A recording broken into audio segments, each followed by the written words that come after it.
ಶೃಂಗೇರಿ ಶ್ರೀ ಶಾರದಾ ಪೀಠಾಧೀಶ್ವರಾದ ಪರಮಪೂಜ್ಯ ಜಗದ್ಗುರು ಶ್ರೀ ಶ್ರೀ ಶ್ರೀ ಭಾರತೀ ತೀರ್ಥ ಮಹಾಸನ್ನಿಧಾನಗಳವರ ತತ್ಕರ ಕಮಲ ಸಂಜಾತರಾದ ಶ್ರೀ ಶ್ರೀ ಶ್ರೀ ವಿಧುಶೇಖರ ಭಾರತಿ ಸನ್ನಿಧಾನಗಳವರು ಶೋಭಕೃತ್ ಸಂವತ್ಸರದ ಉತ್ತರಾಯಣ ಶಿಶಿರ್ ಋತು ಮಾಘ ಮಾಸ ಶುಕ್ಲ ಪಕ್ಷದ ಸ್ಥಿರವಾಸರದಂದು ತಮ್ಮ ವಿಜಯ ಯಾತ್ರೆಯನ್ನು ಮಂಗಳೂರಿನತ್ತ ಪ್ರಾರಂಭಿಸಿದರು. ಶೃಂಗೇರಿ ಕ್ಷೇತ್ರದ ಶಾರದಾಂಬೆಗೆ ತಮ್ಮ ಪೂಜೆಯನ್ನು ಸಲ್ಲಿಸಿ ಮಂಗಳೂರಿನತ್ತ ಲೋಕ ಕಲ್ಯಾಣಾರ್ಥಕವಾಗಿ ವಿಜಯ ಯಾತ್ರೆಯನ್ನು ಹಮ್ಮಿಕೊಂಡರು.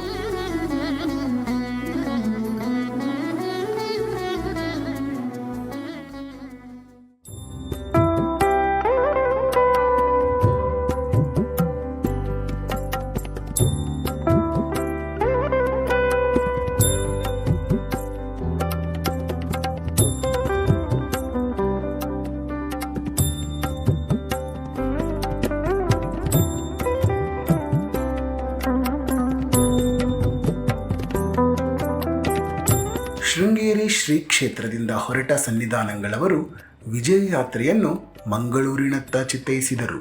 ಮಂಗಳೂರಿನಲ್ಲಿ ಶ್ರೀ ಸುಬ್ರಹ್ಮಣ್ಯ ಸಹಕಾರ ಸಂಘದ ಮುಖ್ಯಸ್ಥರು ಪೂರ್ಣಕುಂಭ ಕಳಶದೊಂದಿಗೆ ಸನ್ನಿಧಾನಗಳವರನ್ನು ಸ್ವಾಗತಿಸಿದರು. ಶ್ರೀ ಸುಬ್ರಹ್ಮಣ್ಯ ಸಹಕಾರ ಸಂಘದವರು ಆಯೋಜಿಸಿದ ನವಚಂಡಿಕಾಯಾಗದ ಪೂರ್ಣಾಹುತಿಗೆ ಸನ್ನಿಧಾನಗಳವರನ್ನು ಕರೆದೊಯ್ದರು.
ಸನ್ನಿಧಾನಗಳವರು ತಮ್ಮ ದಿವ್ಯ ಸಾನ್ನಿಧ್ಯದಲ್ಲಿ ಶ್ರೀ ನವಚಂಡಿಕಾಯಾಗದ ಪೂರ್ಣಾಹುತಿಯನ್ನು ನೆರವೇರಿಸಿದರು.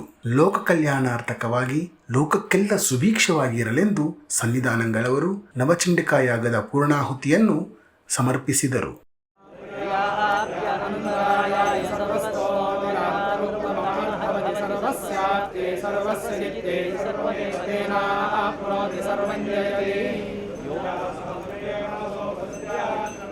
देवं मित्रधेयं नो अस्तो मनोराधान हविषा वर्धयन्तः शतजीवेम शरदः सवीराः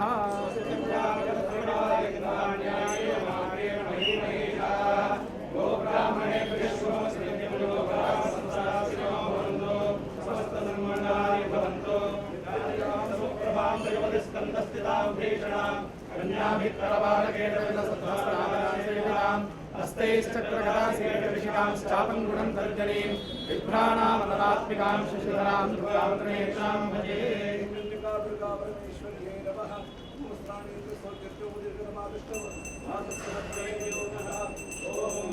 वस्त्राणि वसावसाधे युवोरच्छिद्रामन्तवो हसर्गाः अपादिरतनमृतानि विश्वरतेन मित्रावरुणा सचे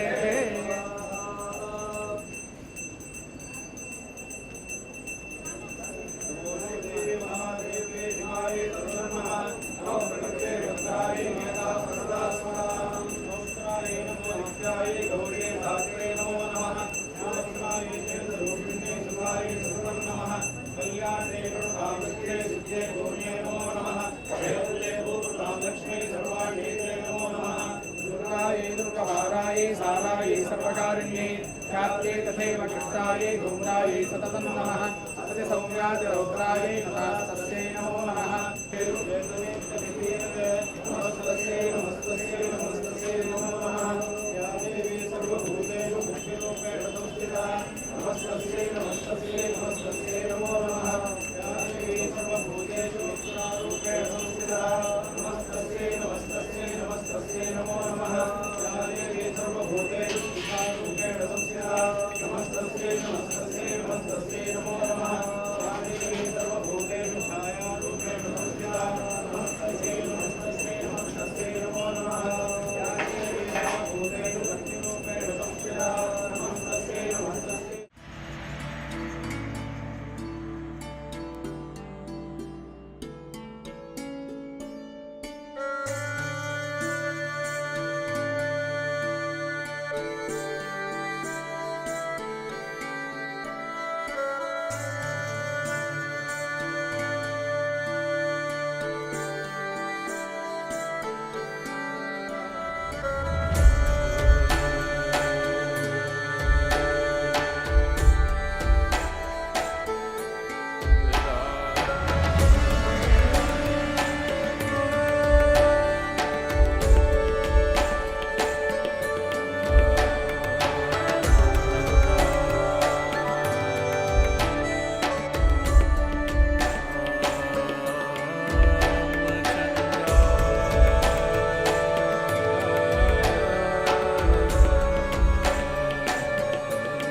आचार्य चरणारविंदाभ्यां नमः पादारविंदयोः पाद्यं वाद्यं समर्पयामि श्रीमदाचार्य चरणारविंदाभ्यां नमः हस्तयोः अर्घ्यमर्घ्यं समर्पयामि श्रीमदाचार्य चरणारविंदाभ्यां नमः मुखे आचमनीयमाचमनीयं समर्पयामि स्नपयामि ओम आपोहिष्ठामयाभ्यां नमः शुद्धोदकस्नानं समर्पयामि स्नानानन्तरम् आचमनीयमाचमनीयं समर्पयामि श्रीमदाचार्य चरणारविंदाभ्यां नमः वस्त्रार्थमक्षतान् समर्पयामि उपवीतार्थमक्षतान् समर्पयामि श्रीमदाचार्य चरणारविंदाभ्यां नमः आभरणार्थमक्षतान् समर्पयामि गन्धद्वारां दुराधरशान् नित्यपुष्टाङ्गरेषिणीम् ईश्वरीं सर्वभूतानां तामिहोपक्वजे श्रियं श्रीमदाचार्य चरणारविंदाभ्यां नमः दिव्यपरिमलगन्धान् धारयामि श्रीमदाचार्य चरणारविंदाभ्यां नमः अक्षतान् समर्पयामि श्रीमदाचार्य चरणारविंदाभ्यां नमः पुष्पाणि समर्पयामि माधवाय नमः गोविन्दाय नमः विष्णवे नमः मधुसूदनाय नमः त्रिविक्रमाय नमः वामनाय नमः श्रीधराय नमः ऋषिकेशाय नमः पद्मनाभाय नमः दामोदराय नमः संकर्षणाय नमः वासुदेवाय नमः प्रद्युम्नाय नमः अनिरुद्धाय नमः पुरुषोत्तमाय नमः अधोक्षजाय नमः नारसिंहाय नमः अच्युताय नमः जनार्दनाय नमः उपेन्द्राय नमः हरये नमः श्रीकृष्णाय नमः श्रीमदाचार्यचरणारविन्दाभ्यां नमः नामपूजां समर्पयामि।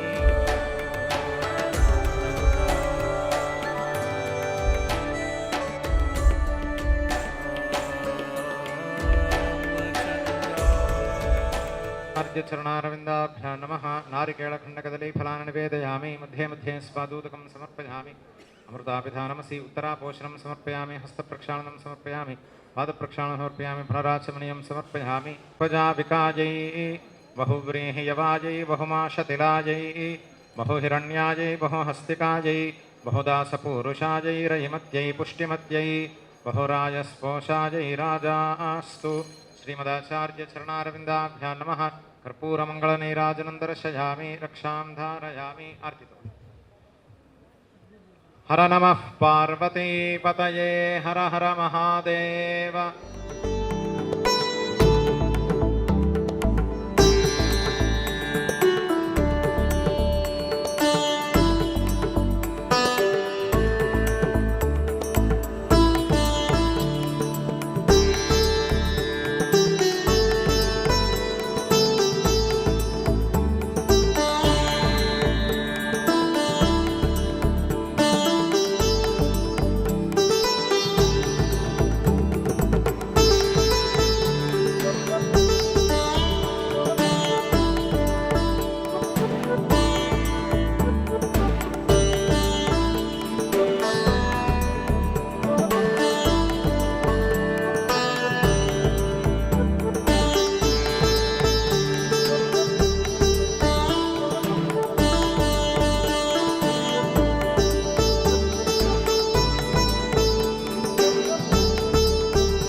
ಶ್ರೀ ಸುಬ್ರಹ್ಮಣ್ಯ ಸಹಕಾರ ಸಂಘದ ಮುಖ್ಯಸ್ಥರು ಶ್ರೀಗಳಿಗೆ ಫಲಸಮರ್ಪಣೆಯನ್ನು ಮಾಡಿ ನಂತರದಲ್ಲಿ ಶ್ರೀಮಠದ ಆಡಳಿತಾಧಿಕಾರಿಗಳಾದ ಗುರು ಸೇವಾ ನಿರತ ಶ್ರೀ P.A. ಮುರಳಿರವರಿಗೆ ಶ್ರೀಗಳವರ ದಿವ್ಯ ಸಾನ್ನಿಧ್ಯದಲ್ಲಿ ಸನ್ಮಾನಿಸಿದರು. ನಂತರದಲ್ಲಿ ಶ್ರೀಮಠದ ಮುಖ್ಯ ಸಲಹೆಗಾರರಾದ ಗುರು ಸೇವಾ ಧುರೀಣ ಪದ್ಮಶ್ರೀ ಪುರಸ್ಕೃತ ಡಾಕ್ಟರ್ V.R. ಗೌರಿಶಂಕರ್ ರವರಿಗೆ ಶ್ರೀಗಳವರ ದಿವ್ಯ ಸಾನ್ನಿಧ್ಯದಲ್ಲಿ ಸನ್ಮಾನಿಸಿದರು.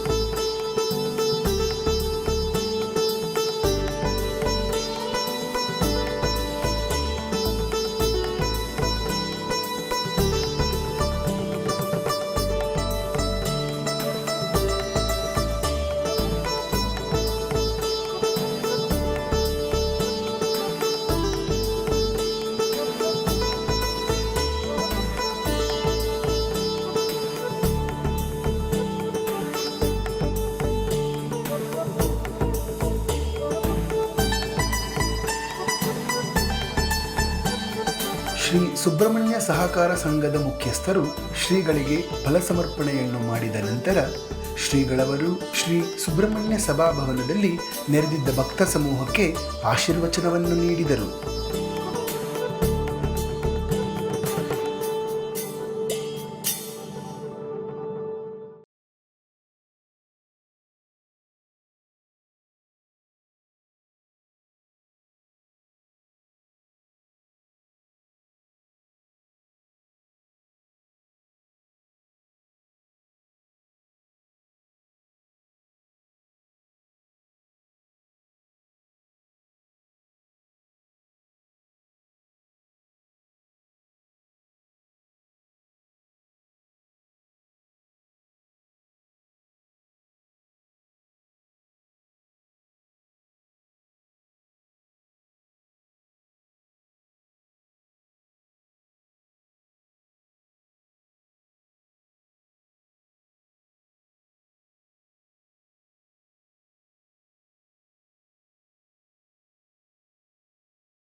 ಇದೆಲ್ಲವೂ ಮುಗಿದ ಬಳಿಕ ಸರ್ವ ಭಕ್ತರು, ಮಕ್ಕಳು ಹಾಗೂ ಸುಜ್ಞಾನ ಎಜುಕೇಶನ್ ಟ್ರಸ್ಟ್ನ ಸಕಲ ಮುಖ್ಯಸ್ಥರು, ಪ್ರಾಧ್ಯಾಪಕರು ಗುರುಗಳ ಆಶೀರ್ವಚನ ಕೇಳುವ ಸಲುವಾಗಿ ಕಾತುರದಿಂದ ಕಾಯುತ್ತಿದ್ದರು. ಇದಕ್ಕೆ ಪ್ರತಿಯಾಗಿ ಗುರುಗಳು ಈ ದಿನ ನಡೆದ ಶಾಲಾ ಕಟ್ಟಡದ ವಿನ್ಯಾಸದ ಬಗ್ಗೆ ಹಾಗೂ ಎಲ್ಲದಕ್ಕಿಂತ ಹೆಚ್ಚಾಗಿ ಮಕ್ಕಳು ಜೀವನದಲ್ಲಿ ಏನನ್ನಾದರೂ ಸಾಧಿಸಬೇಕು ಎಂದಾದರೆ ಅವರಲ್ಲಿ ಶ್ರದ್ಧೆ, ಭಕ್ತಿ, ಆಸಕ್ತಿ ಬಹಳ ಮುಖ್ಯವಾಗುತ್ತೆ. ಒಳ್ಳೆಯ ವಿದ್ಯೆಯು ಮನುಷ್ಯನನ್ನು ಶ್ರೇಷ್ಠತೆಗೆ ಕೊಂಡೊಯ್ಯುತ್ತದೆ. ಪಾಠದ ನೌಕೆ ನಮ್ಮನ್ನು ಜ್ಞಾನದ ದಿಗಂತಕ್ಕೆ ಒಯ್ಯುವಷ್ಟು ಧೈರ್ಯವನ್ನು ಮತ್ತೊಬ್ಬರಿಗೆ ಮಾತ್ರ ಹೇಳೋಣ ಎಂದು ಮಕ್ಕಳ ಮುಂದಿನ ಭವಿಷ್ಯದ ಕುರಿತು ಹಿತವಾದ ಅನುಗ್ರಹ ಭಾಷಣವನ್ನು ನೀಡಿದರು. ಕೆಲವೊಂದು ಸಲ ನಮಗೆ ವಿದ್ಯಾಭ್ಯಾಸ ಮಾಡುವಾಗ ಅನಿಸುತ್ತೆ, ಪುಸ್ತಕ ತೆಗೆದು ನೋಡಿದ ತಕ್ಷಣ ಇದೆಲ್ಲ ನನಗೆ ಅರ್ಥ ಆಗಿಬಿಟ್ಟಿದೆ, ನನಗೇನು ಕಷ್ಟ ಏನಾಗುವುದಿಲ್ಲ, ಒಂದೆರಡು ಸಲ ಕೂತ್ಕೊಂಡು ಓದ್ಬಿಟ್ರೆ ಎಲ್ಲ ಬಂದುಬಿಡುತ್ತೆ ಅಂತ ಅನಿಸುತ್ತೆ. ಕೆಲವರು ತುಂಬ ಜನ ಮಕ್ಕಳು ಹಾಗೆ ಅಂದ್ಕೊಳ್ತಾ ಇರ್ತಾರೆ. ಈಗ ಪರೀಕ್ಷೆ ಬರ್ತುಂಟಲ್ವ, ಆ ಪರೀಕ್ಷೆಗೆ ಇನ್ನೂ 4 ತಿಂಗಳಿದೆ ಸರಿ, ಆ ಪರೀಕ್ಷೆ ಬಂದಾಗ ನೋಡಿಕೊಂಡ್ರೆ ಆಯಿತು, ಇವಾಗೇನು ಇವತ್ತಿಂದಲೇ ಕೂತ್ಕೊಂಡು ಓದಬೇಕು ಅಂತೇನಿಲ್ಲ, ಅಲ್ಲ ಓದಿದರೆ ತಾನೇ ಅಲ್ಲ ನನಗೆಲ್ಲ ಬಂದುಬಿಡುತ್ತೆ, ನಾನು ಓದಿ ನೋಡಿದ್ದೀನಿ, ಒಂದೆರಡು ಸಲ ಪುಸ್ತಕ ಇಟ್ಕೊಂಡು ನೋಡಿದ್ದೀನಿ, ಒಂದು ಸಲ ನೋಡಿದ್ದೀನಿ ಅಂದರೆ ಏನಾಗಿದೆ ವಾಸ್ತವವಾಗಿ, ಪುಸ್ತಕ ಇಟ್ಕೊಂಡು ನೋಡಿರ್ತಾರೆ ಮಕ್ಕಳು, ಪುಸ್ತಕ ಮೆಚ್ಚಿಬಿಟ್ಟು ಒಂದು ಸಲ ಮನಸ್ಸಿನಲ್ಲಿ ಹೇಳ್ಕೊಂಡಿರ್ತಾರೆ, ಆಗ ಎಲ್ಲ ಆವಾಗ ಸ್ವಲ್ಪ ಅಲ್ಲಿರುವ ವಿಷಯ ಈಗಷ್ಟೇ ನೋಡಿದ್ದಾರೆ, ಅದರಿಂದ ಅದು ತಲೆಯಲ್ಲಿ ಇರುತ್ತೆ, ಜ್ಞಾಪಕ ಇರುತ್ತೆ, ಆದ್ದರಿಂದ ಪರವಾಗಿಲ್ಲ ನನಗೆಲ್ಲ ಬಂದಾಗಿರುತ್ತೆ, ನಾ ಪುಸ್ತಕ ಮುಚ್ಚಿಟ್ರು ನನಗೆಲ್ಲ ಬಂದುಬಿಡುತ್ತೆ ಅಂತ ತಿಳ್ಕೊಂಡಿರ್ತಾರೆ. ಆದರೆ ಯಾವಾಗ ಪರೀಕ್ಷೆ ಬರೆಯೋಕ್ಕೆ ಅಂತ ಕೂತ್ಕೊಳ್ತಾರೋ ಒಂದೇ ಒಂದು ವಿಷಯ ಜ್ಞಾಪಕಕ್ಕೆ ಬರುವುದಿಲ್ಲ. ಆಗ ಅನಿಸುತ್ತೆ ನಾ ಎಲ್ಲ ಓದಿದ್ದೀನಿ, ಆದರೆ ಯಾಕೆ ಜ್ಞಾಪಕಕ್ಕೆ ಬರ್ತಾ ಇಲ್ಲ ಅಂತ ಯೋಚನೆ ಮಾಡ್ತಿರ್ತಾರೆ. ಒಂದೇ ಒಂದು ವಿಷಯ ಜ್ಞಾಪಕಕ್ಕೆ ಬರುವುದಿಲ್ಲ, ಅಷ್ಟರೊಳಗೆ ಯೋಚನೆ ಮಾಡೋದ್ರೊಳಗೆ ಸಮಯ ಮುಗೀತಾ ಇರುತ್ತೆ, ಇನ್ನೊಂದು ಕಡೆಯಿಂದ ಹೆದರಿಕೆ ಅನ್ನೋದು ಆಗ್ತಾ ಇರುತ್ತೆ, ಇದರಲ್ಲಿ ಏನು ಬರೆಯೋಕ್ಕೆ ಆಗುವುದೇ ಇಲ್ಲ ಅಂತಾಗುತ್ತೆ. ಆದರೆ ವಾಸ್ತವವಾಗಿ ಒಂದು ವಿಷಯ ನಾವೇನು ತಿಳ್ಕೊಳ್ಬೇಕು ಅಂತಂದರೆ, ನಾವು ಎಷ್ಟು ಓದಿರ್ತೀವೋ ಅದರಲ್ಲಿ ಅರ್ಧ ಭಾಗವನ್ನು ಪರೀಕ್ಷೆ ಬರೆಯುವಾಗ ನಾವು ಮರೆತು ಬಿಡ್ತೀವಿ, ಅದು ಮರೆತು ಹೋಗುತ್ತೆ, ಅದು ಸ್ವಭಾವ ಹಾಗೆ ಇರುವುದು. ಅಂದರೆ ಉದಾಹರಣೆಗೆ ಒಬ್ಬ ಹೊರಗಡೆ ಒಂದು 10 ಸಲ ಓದಿದರೆ ಒಬ್ಬ 10 ಸಲ ಓದಿದರೆ ಒಬ್ಬನಿಗೆ ವಿಷಯ ಬರುತ್ತೆ. ಆದರೆ ಒಬ್ಬನಿಗೆ ಅರ್ಥ ಆಗಬೇಕು ಅಂತಂದರೆ 10 ಸಲ ಅವನು ಓದಬೇಕು, 10 ಸಲ ಓದಿದರೆ ಅವನಿಗೆ ವಿಷಯ ಅರ್ಥ ಆಗುತ್ತೆ, ಆಯಿತು. ಆದರೆ ಅವನು ಅರ್ಥವಾಗಲಿಕ್ಕೆ 10 ಸಲ ಓದಿದರೆ ಸಾಕಾಯಿತು. ಆದರೆ ಅವನು ಪರೀಕ್ಷೆ ಬರೀಬೇಕು ಅಂತಂದರೆ ಮಾತ್ರ ಅವನು 20 ಸಲ ಓದಿರಬೇಕು. 10 ಸಲ ಓದಿದರೆ ಬರುತ್ತೆ, ಕೆಲವರಿಗೆ 10 ಸಲ ಓದಿದರೆ ಬರುತ್ತೆ, ಕೆಲವರಿಗೆ 5 ಸಲ ಓದಿದರೆ ಬರುತ್ತೆ, ಕೆಲವರಿಗೆ 1 ಸಲ ಓದಿದರೂ ಬಂದುಬಿಡುತ್ತೆ. ಅದು ಅವರವರ ಬುದ್ಧಿಶಕ್ತಿ ಬೇರೆ ಬೇರೆ ರೀತಿಯಾಗಿರುತ್ತೆ. ಆದರೆ ನಾವು 10 ಸಲ ಓದಿದಾಗ ನಮಗೆ ಬರುತ್ತೆ ಹೌದು, ಆದರೆ 10 ಸಲ ಓದಿದರೆ ಯಾರಿಗೆ ಬರುತ್ತೋ, 10 ಸಲ ಓದಿ ವಿಷಯವನ್ನು ಗ್ರಹಣ ಮಾಡುವಂತಹ ಸಾಮರ್ಥ್ಯ ಯಾವ ಮಕ್ಕಳಿಗಿರುತ್ತೋ ಅಂತಹ ಮಕ್ಕಳು ಪರೀಕ್ಷೆ ಬರೆಯೋಕ್ಕೆ ಹೋದಾಗ ಮಾತ್ರ 10 ಸಲ ಓದಿದ್ರು ಅದು 5 ಸಲ ಓದಿದ್ದಕ್ಕೆ ಮಾತ್ರವೇ ಸಮಾನ ಆಗುತ್ತೆ. ಹಾಗಾಗಿ ನಿಮಗೆ 10 ಸಲ ಓದಿದರೆ ಬರುತ್ತೆ ಅಂತಂದರೆ ಬರುತ್ತೆ ಅಷ್ಟೇ, ಆದರೆ ಪರೀಕ್ಷೆ ಬರೆಯೋಕ್ಕೆ ಅದು ಸಾಕಾಗುವುದಿಲ್ಲ. ಯಾಕಂದರೆ ಸಾಮಾನ್ಯವಾಗಿ ಆ ಪರೀಕ್ಷಾ ವಾತಾವರಣಕ್ಕೆ ಬಂದ ತಕ್ಷಣ ಒಂದಿಷ್ಟೆಲ್ಲ ಅದು ಎಂಥ ಮನುಷ್ಯನಿಗಾದರೂ ಆ ಒಂದು ವಾತಾವರಣಕ್ಕೆ ಬಂದಾಗ ಸ್ವಲ್ಪ ಹೆದರಿಕೆ ಅನ್ನೋದು ಹಾಗೆ ಆಗುತ್ತೆ. ಆ ಹೆದರಿಕೆಯೂ ಇರಬೇಕು, ಪರೀಕ್ಷೆ ಅಂದರೆ ಹೆದರಿಕೆ ಇರಬೇಕು. ಆ ಹೆದರಿಕೆ ಅನ್ನೋದಿದ್ದರೆ ಮಾತ್ರ ನಾವು ಸರಿಯಾಗಿ ವಿದ್ಯಾಭ್ಯಾಸವನ್ನು ಮಾಡೋಕ್ಕಾಗುತ್ತೆ. ಮನುಷ್ಯನಿಗೆ ಹೆದರಿಕೆ ಅನ್ನೋದು ಸಹ ಇರಬೇಕು, ಅದು ಇರಲೇಬೇಕಾದಂತಹ ಒಂದು ವಿಷಯ. ಹಾಗಂಥೇಳಿ ಎಲ್ಲ ಕಡೆಯೂ ಹೆದರಿಕೆ ಇರಬಾರ್ದು, ಎಲ್ಲಿ ಇರಬೇಕೋ ಅಲ್ಲಿರಬೇಕು. ಅದರಿಂದ ಆ ಒಂದು ಹೆದರಿಕೆ ಅನ್ನೋದು ಮನುಷ್ಯನಿಗಿರಬೇಕು. ಹಾಗಾಗಿ ಆ ಹೆದರಿಕೆಯಿಂದ ಒಂದಿಷ್ಟು ವಿಷಯ ಮರ್ತು ಹೋಗಿಬಿಡುತ್ತೆ. ಹಾಗಾಗಿ ನಾವೇನು ಮಾಡಬೇಕು, ಎಷ್ಟು ಸಲ ಓದಿದರೆ ನಮಗೆ ಗ್ರಹಣ ಆಗುತ್ತೋ ವಿಷಯದ ಗ್ರಹಣ, ಅದು ಪರೀಕ್ಷೆ ಬರೀಬೇಕಾದರೆ ಅದಕ್ಕೆ ದ್ವಿಗುಣವಾಗಿ ನಾವು ಓದಬೇಕಾಗಿ ಬರುತ್ತೆ. ಆಗ ಎಲ್ಲಿಗೆ ಹೋದರೂ ಸಹ ನಮಗೆ ವಿಷಯವು ಚೆನ್ನಾಗಿ ಜ್ಞಾಪಕ ಇರುತ್ತೆ. ಆದ್ದರಿಂದ ಒಂದು ಸಲ ಓದಿದ ತಕ್ಷಣ ನಮಗೆಲ್ಲ ಜ್ಞಾಪಕ, ನಮಗೆಲ್ಲ ಗೊತ್ತಾಗ್ಬಿಟ್ಟಿದೆ ಪರವಾಗಿಲ್ಲ ಅಂತ ನಾವು ಹೇಳೋ ಹಾಗಿಲ್ಲ. ಹಾಗೆ ಹೇಳುವುದಾದರೆ ಈ ವರ್ಷಗಟ್ಟಲೆ ಪೂರ್ತಿ ಇಷ್ಟು ತಿಂಗಳ ಕಾಲ ಪಾಠ ಮಾಡೋದು ಯಾಕೆ, ಇಷ್ಟು ಸಲ ಪಾಠ ಮಾಡಿಸಿ ಮತ್ತೆ ಓದಿಸಿ ಇದೆಲ್ಲ ಮಾಡೋದು ಯಾಕೆ? ಕೆಲವರು ಅಂದ್ಕೊಳ್ತಿದ್ದ ಪರೀಕ್ಷೆ ಬಂದ ತಕ್ಷಣ ಒಂದು ವಾರ ಓದಿಬಿಟ್ರೆ ಸಾಕು ಎಲ್ಲ ಬಂದುಬಿಡುತ್ತೆ, ಒಂದು ವಾರದ್ದು ಕೂತ್ಕೊಂಡು ಹಗಲು ರಾತ್ರಿ ಕೂತ್ಕೊಂಡು ಓದಿಬಿಟ್ರೆ ರಾತ್ರಿ ಒಂದು 1 ಗಂಟೆ 2 ಗಂಟೆ ತನಕ ಕೂತ್ಕೊಂಡು ಓದಿದರೆ ಬಂದುಬಿಡುತ್ತೆ ಅಂತ ಕೆಲವರು ತಿಳ್ಕೊಂಡಿರ್ತಾರೆ. ಹಾಗೆಲ್ಲ ಸುಲಭಕ್ಕೆ ಬಂದುಬಿಡುವುದಾದರೆ ಇಷ್ಟು ತಿಂಗಳುಗಳ ಕಾಲ ಶಾಲೆಯಲ್ಲಿ ಪ್ರತಿ ದಿವಸ ಪಾಠ ಎಲ್ಲ ಮಾಡುವುದು ಯಾಕೆ? ಹಾಗೆ ಬರುವಂತಹ ವಿಷಯ ಅಲ್ಲ ಅದು. ಅದಕ್ಕೊಂದು ಕ್ರಮ ಇದೆ. ಆ ಕ್ರಮದಂತೆ ನಾವು ಹೋದರೆ ಮಾತ್ರ ವಿದ್ಯಾಭ್ಯಾಸವನ್ನು ನಾವು ಚೆನ್ನಾಗಿ ಮಾಡಲಿಕ್ಕೆ ಸಾಧ್ಯ ಆಗುತ್ತೆ. ಈ ಪ್ರಪಂಚದಲ್ಲಿ ಪ್ರತಿಯೊಂದಕ್ಕೂ ಒಂದು ಮೆಷೀನನ್ನು ಕಂಡುಹಿಡಿದಿದ್ದಾರೆ. ಎಷ್ಟೋ ವರ್ಷಗಳ ಕಾಲ ಮಾಡಬೇಕಂತಹ ಒಂದು ಕೆಲಸವನ್ನು ಒಂದು ದಿವಸ 1 ವಾರದೊಳಗೆ ಮಾಡಿಕೊಡುವಂತಹ ಸಾಧನವನ್ನು ಕಂಡುಹಿಡಿದಿದ್ದಾರೆ. ಆದರೆ 10 ವರ್ಷಗಳ ಕಾಲ ಓದಬೇಕಂತಹ ವಿಷಯವನ್ನು 1 ತಿಂಗಳಲ್ಲೋ 1 ವರ್ಷದಲ್ಲೋ ಓದಲಿಕ್ಕೆ ಯಾವ ಮೆಷೀನನ್ನು ಕಂಡುಹಿಡಿಯೋಕ್ಕಾಗುವುದೂ ಇಲ್ಲ. ಅಷ್ಟು ವರ್ಷಗಳ ಕಾಲ ನಾವು ಓದಲೇಬೇಕು. ಅದನ್ನು ನಾವು ಕಂಡುಹಿಡಿಯೋಕ್ಕಾಗುವುದಿಲ್ಲ. ಈ 1ನೇ ತರಗತಿಯಿಂದ 10ನೇ ತರಗತಿ ತನಕ ಸಂಪೂರ್ಣ ವಿಷಯದ ಗ್ರಹಣ ಆಗಬೇಕು ಅಂತಂದರೆ ಅದಕ್ಕೆ ಎಷ್ಟು ಕಾಲ ಇಟ್ಟಿದ್ದಾರೋ ಅದನ್ನು ನಾವು ಕಡಿಮೆ ಮಾಡಿ 1 ವರ್ಷಕ್ಕೆ ಮಾಡ್ತೀವಿ ಅಂತಂದರೆ ಅದಕ್ಕೆ ಬೇಕಾದಂತಹ ಒಂದು ಮೆಷೀನನ್ನು ಯಾರೂ ಕಂಡುಹಿಡಿಯಲಿಕ್ಕೆ ಸಾಧ್ಯವಿಲ್ಲ. ಅದು ಹಾಗಾಗುವುದೂ ಇಲ್ಲ. ಅದಕ್ಕೆ ಇರತಕ್ಕಂತಹ ಏಕಮಾತ್ರವಾದ ಮೆಷೀನು ಅಂತಂದರೆ ನಮ್ಮ ಬುದ್ಧಿ ಅಷ್ಟೇ. ಆ ಬುದ್ಧಿಗೆ ಒಂದು ಶಕ್ತಿ ಇದೆ. ಆ ಶಕ್ತಿಯನ್ನು ಉಪಯೋಗ ಮಾಡಿಕೊಂಡು ಒಂದು ಕ್ರಮ ಇದೆ, ಅದನ್ನು ಇಟ್ಕೊಂಡು ವಿದ್ಯಾಭ್ಯಾಸ ಮಾಡುವಂತಹ ಕ್ರಮ ಒಂದಿದೆ. ಅದರಂತೆ ವಿದ್ಯಾಭ್ಯಾಸವನ್ನು ಮಾಡಿ ನಾವು ಜೀವನವನ್ನು ಸಾರ್ಥಕ ಮಾಡಿಕೊಳ್ಳಬೇಕು. ಆದ್ದರಿಂದ ವಿಶೇಷವಾಗಿ ಈ ಒಂದು ವಿದ್ಯಾಭ್ಯಾಸದ ಕಡೆಗೆ ನಮ್ಮ ಒಂದು ದೃಷ್ಟಿ ಅನ್ನುವುದು ಅತ್ಯಂತ ಅವಶ್ಯಕ. ಪುನಃ ಅದಕ್ಕೆ ಇರತಕ್ಕಂತಹ ಒಂದು ಕ್ರಮ, ಆ ಕ್ರಮದಂತೆ ವಿದ್ಯಾಭ್ಯಾಸವನ್ನು ಮಾಡಿ ಕೃತಾರ್ಥರಾಗಬೇಕು ಅನ್ನುವಂತಹ ಒಂದು ವಿಷಯ. ಇಲ್ಲಿ ಮತ್ತೊಂದು ವಿಷಯ ಇದೆ. ಒಂದು ಮುಖ್ಯವಾದಂತಹ ವಿಷಯವನ್ನು ಈ ಸಂದರ್ಭದಲ್ಲಿ ಹೇಳಲೇಬೇಕಾಗಿದೆ. ಹಿಂದಿನ ಕಾಲದಲ್ಲಿ ದುರಭ್ಯಾಸಗಳು ಅಂತ ಹೇಳಿದ ತಕ್ಷಣ ನಮಗೆ ಕೆಲವೊಂದೆಲ್ಲ ಜ್ಞಾಪಕಕ್ಕೆ ಬರುತ್ತೆ. ಇಂಥದ್ದನ್ನು ದುರಭ್ಯಾಸಗಳು ಅಂತ ಹೇಳ್ತಾರೆ ಅಂತೆಲ್ಲ ನಮಗೆ ಜ್ಞಾಪಕ ಬರುತ್ತೆ. ಆ ದುರಭ್ಯಾಸ ಅನ್ನೋ ಪದ ಹೇಳಿದ ತಕ್ಷಣವೇ ಕೆಲವೊಂದು ಕೆಲಸಗಳು ನಮ್ಮ ತಲೆಯಲ್ಲಿ ನಮಗೆ ಜ್ಞಾಪಕಕ್ಕೆ ಬರುತ್ತೆ. ಆದರೆ ಅದೆಲ್ಲ ಹಿಂದಿನ ಕಾಲದಲ್ಲಿ ಒಂದಿಷ್ಟು ಕೆಲಸಗಳು ನಮಗೆ ಜ್ಞಾಪಕಕ್ಕೆ ಬರುತ್ತೆ ದುರಭ್ಯಾಸ ಅಂತ ಹೇಳಿದ ತಕ್ಷಣ. ಆದರೆ ಈಗ ಆ ಪಟ್ಟಿಯಲ್ಲಿ ಇನ್ನೂ ಒಂದನ್ನು ಸೇರಿಸಬೇಕಾಗಿದೆ. ಸಾಮಾನ್ಯವಾಗಿ ಒಂದು 15-20 ವರ್ಷಗಳ ಇತ್ತೀಚಿನ ಒಂದು 10-15 ವರ್ಷಗಳಿಂದ ಆ ಪಟ್ಟಿಯಲ್ಲಿ ನಾನು ಇನ್ನೊಂದನ್ನು ಸೇರಿಸ್ಕೊಂಡು ನಾನು ಹೇಳ್ತಾ ಇರ್ತೀನಿ ಎಲ್ಲ ಕಡೆ. ಏನದು ಅಂತಂದರೆ ಈ ಮೊಬೈಲನ್ನು ನೋಡ್ತಾ ಇರೋದು. ಆ ಪಟ್ಟಿಯಲ್ಲಿ ಇದು ಒಂದು ಸೇರಿಸಬೇಕಾಗಿದೆ, ಇದನ್ನು ನೋಡ್ತಾ ಇರೋದು. ಅದನ್ನು ಕಂಡುಹಿಡಿದಿದ್ದು ಮನುಷ್ಯರ ಒಂದು ಉಪಯೋಗಕ್ಕೋಸ್ಕರ. ಯಾಗತಕ್ಕೋಸ್ಕರ ಅದನ್ನು ಕಂಡುಹಿಡಿದ್ದಾರೆ. ಮನುಷ್ಯರು ಎಲ್ಲಿದ್ದರೂ ಸಹ ಅದನ್ನು ಕಂಡುಹಿಡಿಯುವುದಲ್ಲದೆ ಅದನ್ನು ವಿಶೇಷವಾಗಿ ಅಭಿವೃದ್ಧಿಪಡಿಸಿರುವುದು. ಪ್ರತಿ ದಿವಸ ಒಂದೊಂದು ರೀತಿಯಾದ ಅಭಿವೃದ್ಧಿ ಹೊಂದುತ್ತಾ ಇದೆ.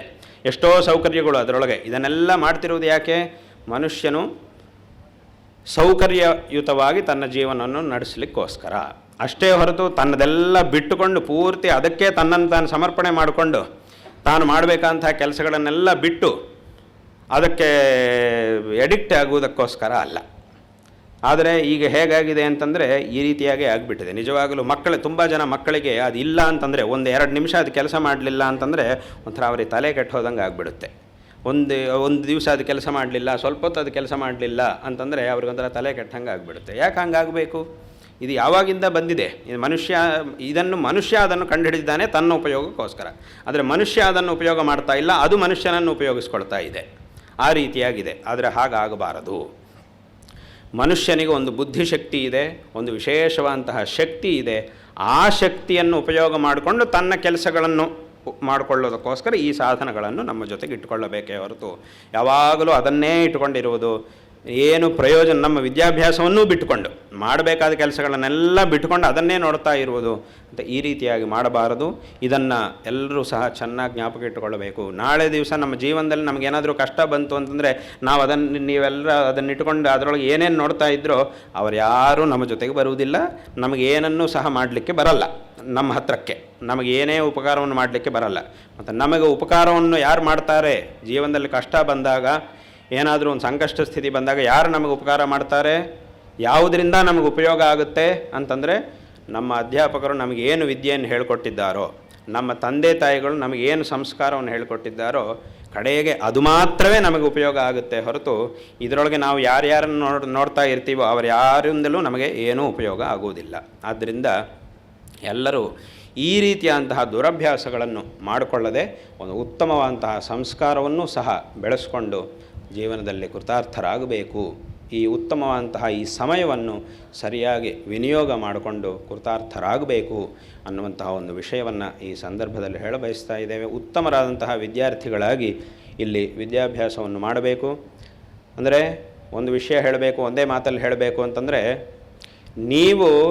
ವಿದ್ಯಾರ್ಥಿಗಳು ಶಾಲೆಯನ್ನು ಜ್ಞಾಪಕ ಇಟ್ಕೊಂಡ್ರೆ ಸಾಕಾಗುವುದಿಲ್ಲ, ಶಾಲೆಯು ವಿದ್ಯಾರ್ಥಿಗಳನ್ನು ಜ್ಞಾಪಕ ಇಟ್ಕೊಳ್ಬೇಕು. ಅಂದರೆ ಆ ವಿದ್ಯಾರ್ಥಿ ಹೆಸರು ಬಂದ ತಕ್ಷಣ ಇವರು ನಮ್ಮ ಶಾಲೆಯಲ್ಲಿ ಓದ್ದವರಪ್ಪ, ನಾಳೆ ಆ ವಿದ್ಯಾರ್ಥಿ ತುಂಬ ದೊಡ್ಡವನಾಗಿ ವಿಶೇಷವಾಗಿ ಎಲ್ಲರೂ ಅವನಿಗೆ ತುಂಬ ಗೌರವವನ್ನು ಕೊಟ್ಟಾಗ ಆಗ ಶಾಲೆ ಹೇಳ್ಕೊಳ್ಬೇಕು ಹೆಮ್ಮೆಯಿಂದ, ಇವರು ನಮ್ಮ ಶಾಲೆಯಲ್ಲೇ ಓದಿದ್ದಾರಪ್ಪ ಈ ವಿದ್ಯಾರ್ಥಿ, ಇವರು ನಾವು ಒಂದು ಕಾಲದಲ್ಲಿ ನಮ್ಮ ಯಾಕೆಂತಂದರೆ ಈಗ ಲೋಕದಲ್ಲಿ ಯಾರ್ಯಾರು ದೊಡ್ಡವರಾಗಿದ್ದಾರೆ, ತುಂಬ ಪ್ರಸಿದ್ಧರಾಗಿದ್ದಾರೋ, ತುಂಬ ಎಲ್ಲರ ಒಂದು ಗೌರವಕ್ಕೂ ಸಹ ಪಾತ್ರರಾಗಿ ಅಷ್ಟೊಂದು ದೊಡ್ಡ ವ್ಯಕ್ತಿಗಳಾಗಿ ಬೆಳೆದಿದ್ದಾರೋ ಅವರೆಲ್ಲರೂ ಸಹ ಯಾವುದೋ ಒಂದು ಕಾಲದಲ್ಲಿ ಈ ರೀತಿಯಾಗಿ ಎಲ್ಲೆಲ್ಲೋ ಶಾಲೆಗಳಲ್ಲಿ ವಿದ್ಯಾಭ್ಯಾಸವನ್ನು ಮಾಡಿದಂತಹ ವ್ಯಕ್ತಿಗಳೇ.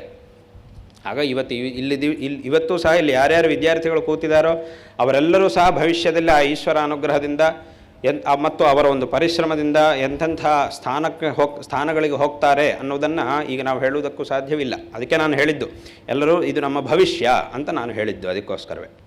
ಆದ್ದರಿಂದ ಎಲ್ಲರೂ ಸಹ ಈ ರೀತಿಯಾಗಿ ಶಾಲೆಗಳಲ್ಲಿ ವಿದ್ಯಾಭ್ಯಾಸವನ್ನು ಮಾಡಿದವರೇ. ಹಾಗಾಗಿ ಈ ಒಂದು ಕಾಲವನ್ನು ಸರಿಯಾಗಿ ಉಪಯೋಗ ಮಾಡಿಕೊಂಡು ಶಾಲೆಯು ಎಲ್ಲ ವಿದ್ಯಾರ್ಥಿಗಳನ್ನು ಜ್ಞಾಪಕ ಇಟ್ಟುಕೊಳ್ಳುವ ಹಾಗೆ, ಇವರು ನಮ್ಮ ಅವರ ಹೆಸರು ಹೇಳಿದಾಗ ನಮ್ಮ ಶಾಲೆಯಲ್ಲಿ ಅವರು ಓದಿದ್ದಾರೆ ಅಂತ ಶಾಲೆ ಹೇಳ್ಕೊಳ್ಬೇಕು, ಹೆಮ್ಮೆಯಿಂದ ಹೇಳ್ಕೊಳ್ಳಬೇಕು. ಆ ರೀತಿಯಾಗಿ ವಿದ್ಯಾಭ್ಯಾಸವನ್ನು ಮಾಡಬೇಕು. ಮತ್ತು ಇಲ್ಲಿಯ ಪಾಠವನ್ನು ಮಾಡುವವರು ಸಹ ವಿದ್ಯಾರ್ಥಿಗಳ ಒಂದು ಯೋಗ್ಯತೆ ಮತ್ತು ಅವರ ಬುದ್ಧಿಶಕ್ತಿ ಇತ್ಯಾದಿಗಳನ್ನೆಲ್ಲ ಪರಿಗಣನೆಗೆ ತೆಗೆದುಕೊಂಡು ಸುಮ್ಮನೆ ಏನೋ ಈ ದಿವಸಕ್ಕೆ ಇಷ್ಟು ಪಾಠ ಮಾಡಿದರೆ ಆಗೋಯಿತು, ಈ ತಿಂಗಳಿಗೆ ಇಷ್ಟು ಪಾಠ ಮಾಡಿದರೆ ಆಗೋಯ್ತು, ನಮ್ಮ ಕೆಲಸ ಮುಗಿಯುತ್ತೆ ಅನ್ನೋ ಭಾವನೆಯಲ್ಲದೆ ಮಕ್ಕಳನ್ನು ಚೆನ್ನಾಗಿ ತಯಾರು ಮಾಡುವಂತಹ ರೀತಿಯಲ್ಲಿ, ತಯಾರಾಗುವಂತಹ ರೀತಿಯಲ್ಲಿ ಸರಿಯಾದಂತಹ ವಿಷಯಗಳನ್ನು ಹೇಳಿಕೊಡಬೇಕು. ಅವರಿಗೆ ಬರುವ ತನಕ ಆ ಒಂದು ವಿಷಯವನ್ನು ಅಭ್ಯಾಸ ಮಾಡಿಸಬೇಕು. ಒಂದು ವಿಷಯ, ಭಗವದ್ಗೀತೆಯಲ್ಲಿ ಭಗವಂತ ಅರ್ಜುನನಿಗೆ ಸಂಪೂರ್ಣವಾಗಿ ಗೀತೆಯನ್ನು ಉಪದೇಶ ಮಾಡಿ ಕೊನೆಗೊಂದು ಪ್ರಶ್ನೆ ಕೇಳ್ತಾನೆ. ಏನಪ್ಪ ನಿನಗೆಲ್ಲ ಅರ್ಥ ಆಯ್ತಾ? ಇಷ್ಟು ಆ 18ನೇ ಅಧ್ಯಾಯದಲ್ಲಿ ಕೊನೆಗೆ ಬರುತ್ತೆ ಒಂದು ಮಾತು. ಏನು ಅಂತಂದರೆ, ಈಗ ಇಷ್ಟೊತ್ತು ನಾನು ನಿನಗೆ ಸುಮಾರು ವಿಷಯಗಳು ಹೇಳಿದ್ನಲ್ವ, ಇದು ನಿನಗೆ ಅರ್ಥ ಆಯ್ತಾ ಅಂತ ಭಗವಂತ ಒಂದು ಮಾತು ಕೇಳ್ತಾನೆ. ಆಗ ನಮಗೊಂದು ಪ್ರಶ್ನೆ ಬರುತ್ತೆ, ಭಗವಂತ ಈ ರೀತಿಯಾಗಿ ಭಗವಂತನಿಗೆ ಗೊತ್ತಿಲ್ವಾ? ಭಗವಂತನು ಸರ್ವಜ್ಞ ಅಂತ ನಾವು ಹೇಳ್ತೀವಿ, ಎಲ್ಲೆಲ್ಲಿ ಏನೇನಾಗ್ತಿದೆ ಅದೆಲ್ಲ ಭಗವಂತನಿಗೆ ಗೊತ್ತಾಗುತ್ತೆ ಅಂತ ನಾವು ಹೇಳ್ತೀವಿ. ಈ ಅರ್ಜುನನಿಗೆ ವಿಷಯ ಗೊತ್ತಾಯ್ತಾ ಇಲ್ವಾ ಅಂತ ಭಗವಂತ ಕೇಳುವ ಅವಶ್ಯಕತೆ ಏನಿದೆ? ಅವನಿಗೆ ಗೊತ್ತಾದರೆ ಭಗವಂತನಿಗೆ ಗೊತ್ತಾಗೇ ಆಗಬೇಕು, ಅವನಿಗೆ ಅರ್ಥ ಆಯಿತು ಅಂತಂದರೆ ಗೊತ್ತಾಗಬೇಕಲ್ಲ. ಹಾಗೆ ಈ ರೀತಿಯಾಗಿ ಕೇಳಿ ಯಾಕೆ ತಿಳ್ಕೊಳ್ತಿದ್ದಾನೆ ಭಗವಂತ ಅಂತ ಒಂದು ಪ್ರಶ್ನೆ ಬರುತ್ತೆ ನಮಗಲ್ಲಿ. ಅದಕ್ಕೆ ಶಂಕರಾಚಾರ್ಯರು ಅವರ ಭಾಷ್ಯದಲ್ಲಿ ಒಂದು ಉತ್ತರ ಕೊಡ್ತಾರೆ. ಈ ರೀತಿಯಾಗಿ ಯಾಕೆ ಭಗವಂತ ಕೇಳ್ತಿದ್ದಾನೆ ಅನ್ನೋದಕ್ಕೊಂದು ಉತ್ತರ ಕೊಟ್ಟಿದ್ದಾರೆ.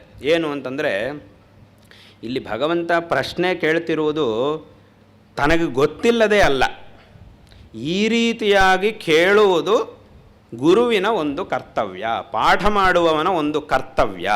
ಏನು ಅಂತಂದರೆ, ಸುಮ್ಮನೆ ಏನೋ ಒಂದು ಹೇಳ್ಕೊಟ್ಬಿಟ್ಟು ನನ್ನ ಕೆಲಸ ಮುಗೀತು, ಇನ್ನು ಅವನಿಗೆ ಅರ್ಥ ಆದರೆ ಆಗಲಿ, ಇಲ್ಲದೆ ಹೋದರೆ ಹೋಗಲಿ, ನನಗೆ ಸಂಬಂಧ ಇಲ್ಲ ಅಂತ ಈ ಪಾಠ ಹೇಳ್ಕೊಡುವವನು ಬಿಡಬಾರದು.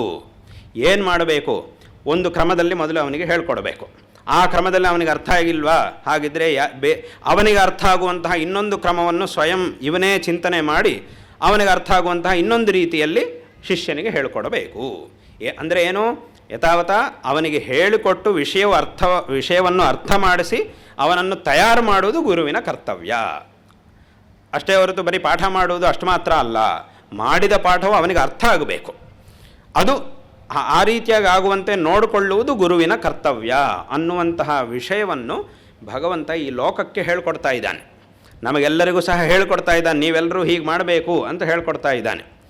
ಅದಕ್ಕೋಸ್ಕರ ಭಗವಂತ ಈ ರೀತಿಯಾಗಿ ಪ್ರಶ್ನೆ ಕೇಳ್ತಾ ಇದ್ದಾನೆ ಅಂತ ಅಲ್ಲಿ ಆ ಒಂದು ವಿಷಯವನ್ನು ಭಾಷ್ಯದಲ್ಲಿ ಹೇಳ್ತಾರೆ.